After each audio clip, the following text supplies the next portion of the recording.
La banda de Oko se había infiltrado en Tarnation, la ciudad de los Hellspurs, con la intención de apoderarse del medallón de Akul. Fueron descubiertos y hechos prisioneros. Kellan desafió a duelo al dragón para negociar la libertad de su banda.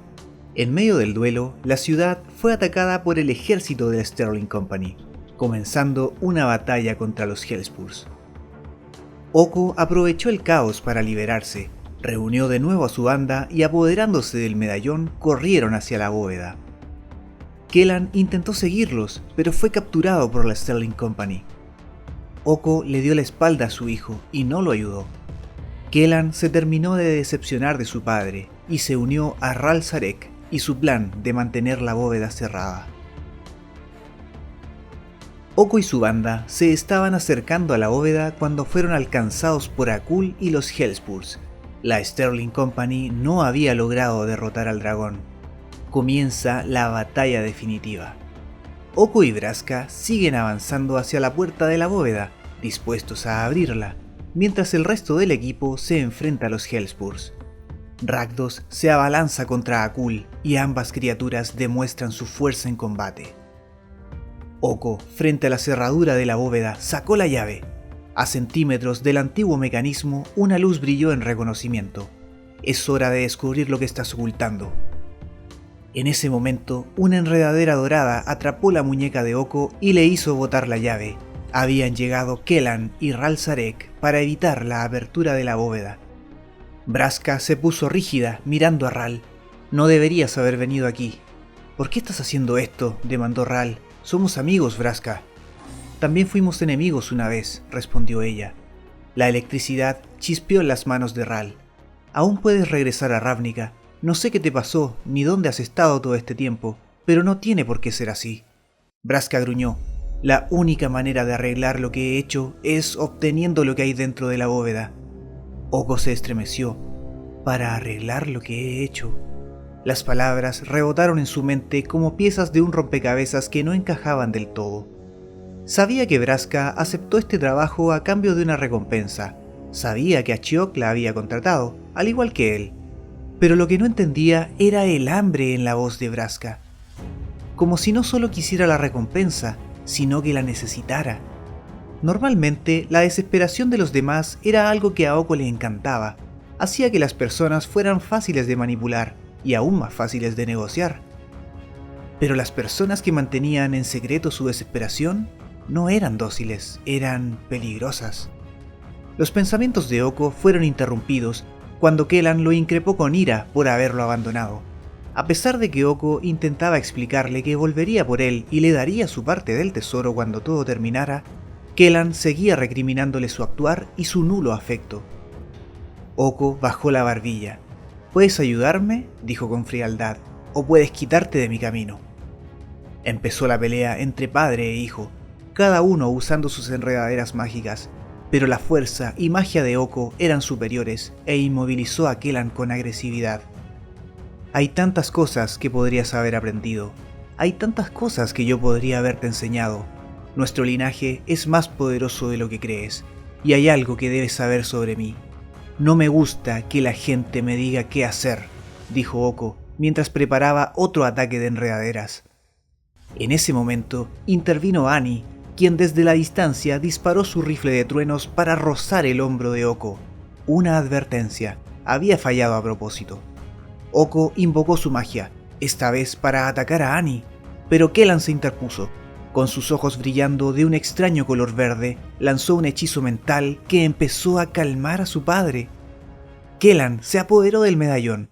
En el momento en que sus dedos rozaron la llave, retrocedió asustado, agarrándose las sienes mientras soltaba un grito espeluznante. Las sombras se movían por el suelo, envolviendo no solo a Kellan, sino también a Annie y Ral. Gritaron de agonía, abrumados por las pesadillas que se filtraban en sus cabezas. Sombras y humo recorrieron la habitación. Había llegado Achiok para reunirse con Vraska. «Tu sincronización es impecable», dijo Oko. Vraska inclinó la cabeza hacia la puerta con un resoplido de impaciencia. «Abramos la puerta antes de que tengamos más compañía inesperada». Oko sostuvo la llave de la cerradura central.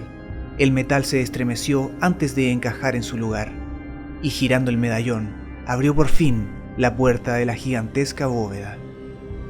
Dentro había una niebla dorada, no se veían paredes ni techo, solo una estructura en forma de cápsula de vidrio que brillaba, marcada con una escritura antigua y rodeada por hilos de magia ámbar. Detrás había un mural de una enorme criatura con cuernos que se elevaba como un guardián. Oko se dirigió hacia la cápsula del tesoro. Se detuvo a varios metros de distancia y entrecerró los ojos a través de la luz pulsante. Una forma se movió detrás del cristal.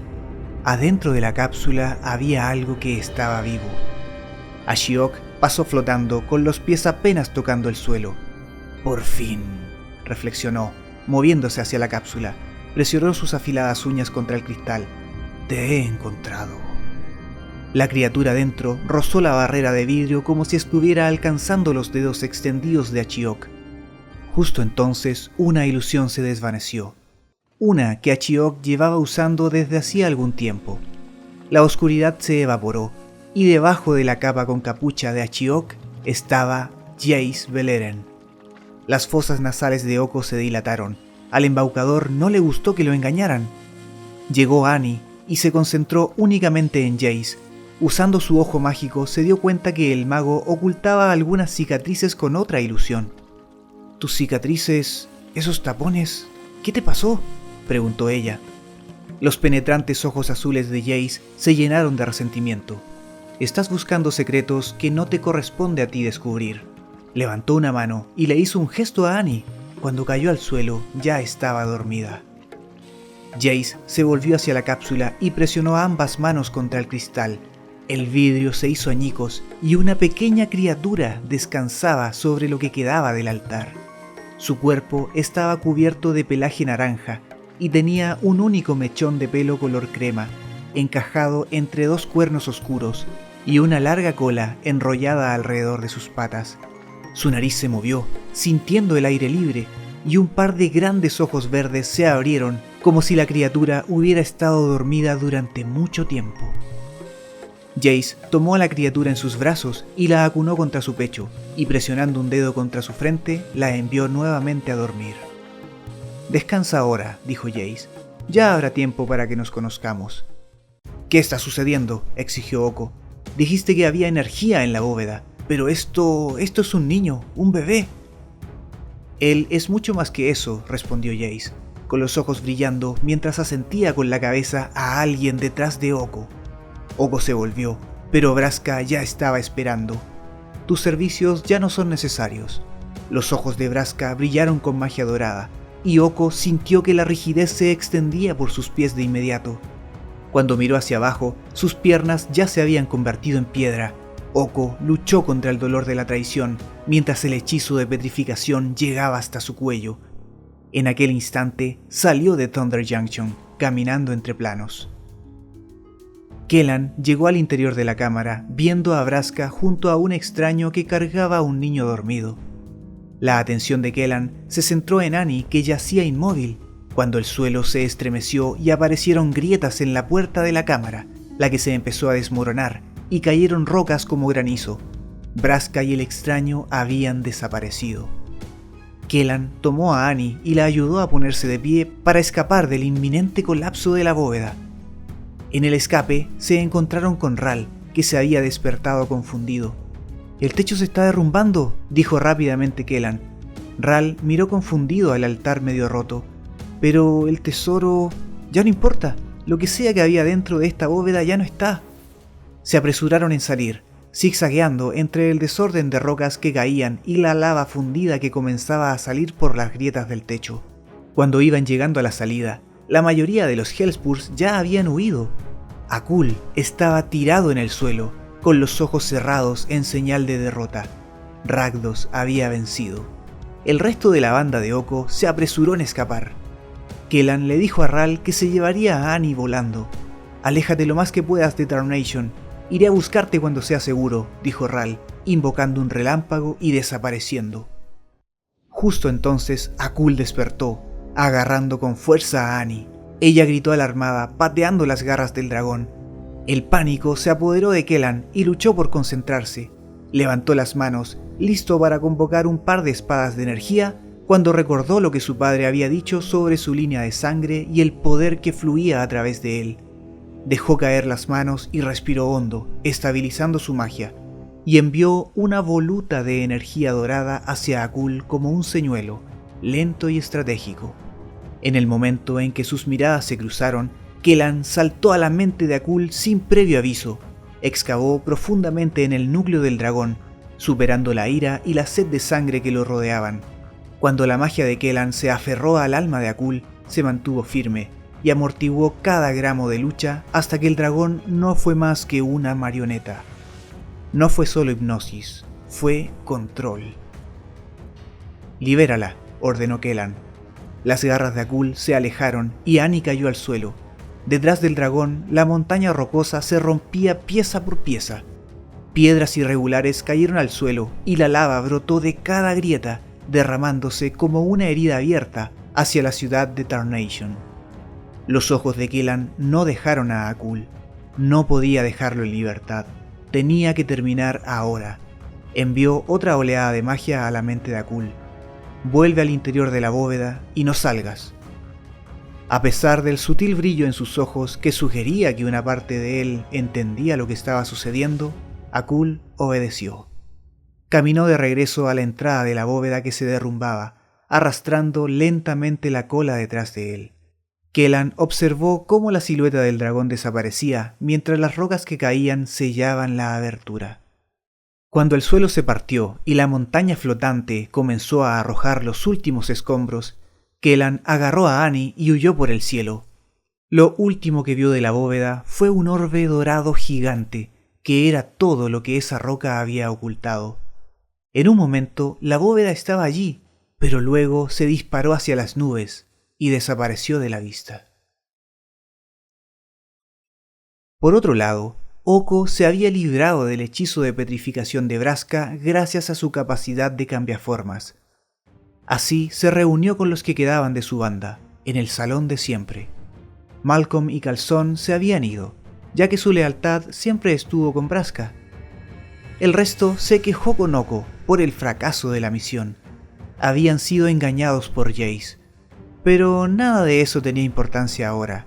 La venganza podría esperar. Oko, Eriet, Rakdos, Huesitos, Geralf, Giza, Satoru y Kaerbek se mantendrían en contacto y acordaron reunirse cuando se presentara una mejor oportunidad, para vengarse o conseguir una recompensa mayor. Habían muchos tesoros esperando en el multiverso. Cada uno de los forajidos se marchó, dejando en el salón a Oko y Eriet. «¿Qué hay de Kellan? ¿Lo incluirás nuevamente en la banda?», preguntó Eriet. «No, de ahora en adelante sus asuntos son suyos», dijo Oko, y lo decía en serio.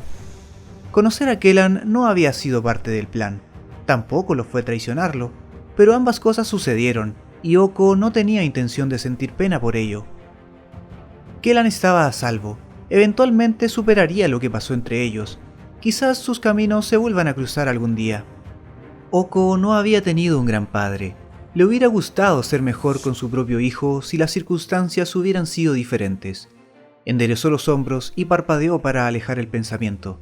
En ese momento habían cosas más importantes en el multiverso en las que concentrarse. Cogió una botella y sirvió 2 vasos, le pasó uno a Eriet y levantó el suyo. «Hasta la próxima», dijo. Eriet levantó su copa. «Espero con ansias la reunión». Kellan se ha quedado en el rancho de Annie. Planea estar aquí un tiempo, ayudando a su nueva amiga. Un rayo anunció la llegada de Ral Zarek. El Planeswalker le ofreció trabajo en Ravnica, pero Kellan aún no estaba preparado para abandonar Thunder Junction. «Creo que ya he deambulado bastante», admitió Kellan. «Además, estoy esperando a alguien». Ral sonrió. «Parece que hay una historia ahí, y por la forma en que te sonrojas creo que es buena». Un jinete solitario a caballo venía por el camino. Era una mujer que llevaba una sombrilla, con orejas puntiagudas y largo cabello negro. De su hombro colgaba una pesada cartera. Varios trozos de pergamino enrollados asomaban por la parte trasera y tinteros colgaban de tiras de cuero a los lados. Kellan la encontró a medio camino, sonriendo. Yo me alegro de que estés aquí, dijo Kellan. ¿Vine desde Ravnica y ni siquiera piensas darme un abrazo?, bromeó Amalia, haciendo girar su sombrilla para que las sombras bailaran a su alrededor. Kellan abrió la boca avergonzado cuando Amalia le rodeó el cuello con un brazo y lo apretó. Te extrañé, Kellan, dijo contra su mejilla, y no puedo esperar para comenzar a mapear este lugar juntos.